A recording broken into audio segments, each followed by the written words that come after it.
বিসমিল্লাহির রহমানির রহিম। আসসালামু আলাইকুম, আশা করি আপনারা সবাই ভালো আছেন। তো ভিউয়ার্স, আপনারা জানেন যে আসলে প্রতি বছরই কিন্তু হচ্ছে আপনাদের জুনের পরে জুলাই, অর্থাৎ জুলাই মাসের 1 তারিখ মানে একটি করে কিন্তু নতুন অর্থ বছর শুরু হয়। তো এই অর্থ বছর সম্পর্কে আলোচনা করার আগে অবশ্যই যারা এখন পর্যন্ত আমার চ্যানেলটি সাবস্ক্রাইব করেনি তারা সাবস্ক্রাইব করে পাশে থাকা বেল আইকনটি বাজিয়ে রাখবেন, আর যারা সাবস্ক্রাইব করেছেন তাদেরকে অসংখ্য ধন্যবাদ। তো ভিউয়ার্স, আমি আপনাদেরকে বলি যে আসলে প্রথম কিস্তিটাই এটা কিন্তু আসলে মনে করেন যে হচ্ছে যে 25-26 অর্থ বছর, অর্থাৎ বিগত বছরে কিন্তু আমরা একটা মনে করেন যে অর্থ বছরকে অতিবাহিত করে এসেছি, তা ছিল 24-25 অর্থ বছর।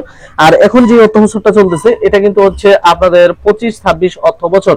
তো ভিউয়ার্স, যেহেতু এটা মনে করেন যে হচ্ছে আপনাদের 25-26 অর্থ বছর চলতেছে, তো এই অর্থ বছরে কিন্তু হচ্ছে আপনাদের কিন্তু কাঙ্ক্ষিত যে এই মনে করেন যে কিস্তিটি রয়েছে এটি কিন্তু আসলে প্রথম কিস্তিটি ছাড় করা হবে।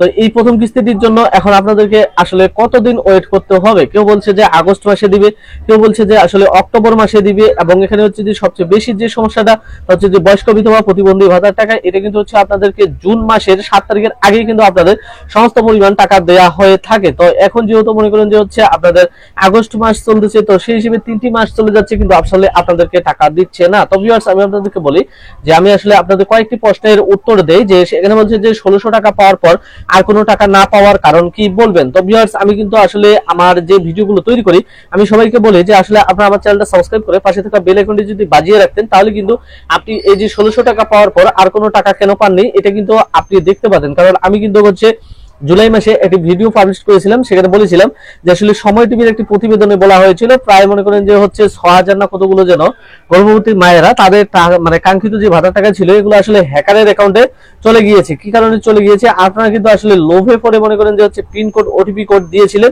যার কারণে চলে গেছে। আরেকটা কারণ হচ্ছে আপনি হয়তো 1600 টাকা পেয়েছেন নতুন আবেদন করার পরে, কিন্তু আসলে আপনার কিন্তু হচ্ছে জুন মাসের টাকাটা জুন মাস শেষ না হতে জুন মাসে কিন্তু দিয়ে দেয়, এবং জুলাই মাসে একটি কিস্তি মনে করেন যে হচ্ছে আপনারা পাবেন। তো সেই কিস্তিটা আসলে কোন মাসে দিবে সেটা কিন্তু আমি আসলে আমার থাম্বনেলের মধ্যে বলে দিয়েছি যে আসলে গর্ভবতী ভাতা আগস্ট মাসে কবে দিবে, আসলে ওই কিস্তিটা আগস্টে দিবে নাকি হচ্ছে আপনাদের অক্টোবরে দিবে এটা এখন জানিয়ে দেবো। তো ভাই, আমি মে মাসে বয়স্ক ভাতার টাকা দিবে? হ্যাঁ, অবশ্যই আপনি যদি মে মাসে বয়স্ক ভাতা আবেদন করে থাকেন তাহলে অবশ্যই আপনি টাকা পাবেন, এবং গর্ভবতী ভাতার কত তারিখ থেকে আসবে জানাবেন। ভাই, জুলাই মাসে ও আগস্ট মাসে দেয়নি গর্ভবতী ভাতা, এবং 2023 সালে আমরা অ্যাপ্লাই করেছিলাম, তারা কি পাবো?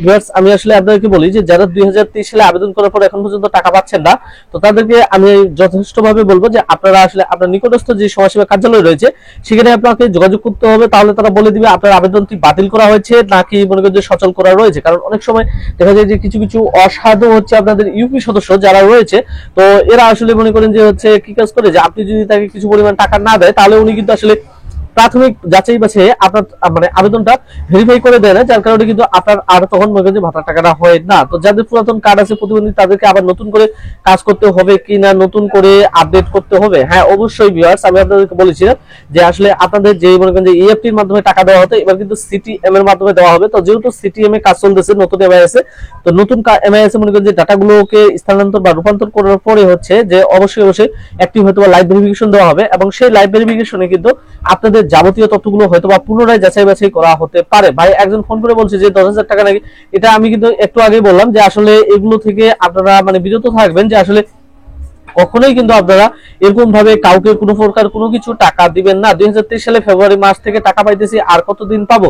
আসলে আপনি 2023 সালে ফেব্রুয়ারি থেকে পাচ্ছেন, আপনার কিন্তু আসলে যদি গর্ভবতী ভাতা হয়ে থাকে তাহলে কিন্তু লিমিট অলরেডি শেষ হয়ে চলে আসছে। আর আপনার যদি মনে করেন যে হচ্ছে বয়স্ক বিধবা প্রতিবন্ধী ভাতা হয়ে থাকে তাহলে কিন্তু আপনি যতদিন পর্যন্ত বেঁচে থাকবেন ততদিন পর্যন্তই কিন্তু আপনি আপনার কাঙ্ক্ষিত ভাতার টাকাগুলো পেয়ে যাবেন। তো ভিউয়ার্স, আমি আসলে এখন আপনাদেরকে বলি যে যারা এখন পর্যন্ত ভিডিওটা দেখলেন কিন্তু আসলে সাবস্ক্রাইব করতে আপনার খুব কষ্ট হচ্ছে, আমি বলবো যে আসলে সাবস্ক্রাইব করলে কিন্তু আপনারই উপকার, আপনার ফ্যামিলিতে কেউ না কেউ ভাতার টাকা পায় বা আশেপাশে অনেক বিষয়ে তথ্য জানতে পারবেন। তো এখানে বলছি যে বয়স্ক বিধবা প্রতিবন্ধী ভাতার টাকা কবে দিবে। তো ভিউয়ার্স, আমি আপনাদেরকে বলেছিলাম যে আসলে বয়স্ক বিধবা প্রতিবন্ধী ভাতার টাকা এগুলো কিন্তু আসলে অক্টোবর জুলাই এর পরে হচ্ছে আগস্টের পরে হচ্ছে আপনাদের সেপ্টেম্বর মাস। তো সেপ্টেম্বর মাসে কিন্তু আসলে আপনাদের টাকাগুলো মিলার কথা রয়েছে, কিন্তু আসলে অনেকজনই ধারণা করে যে আসলে গেলবারে কিন্তু হচ্ছে যে আপনাদেরকে অক্টোবর মাসের শেষের দিকে টাকা দিয়েছিল, তো যার কারণে হয়তোবা অক্টোবর মাসে মনে করেন যে আপনাদেরকে টাকাটা দিবে। তো ভিউয়ার্স, এগুলো থেকে আসলে বের হয়ে আসতে হবে, যেহেতু এখন পর্যন্ত মনে করেন যে আপনাদের প্যারোল হয়নি। প্যারোলের চিঠিটা আসলে কিন্তু আসলে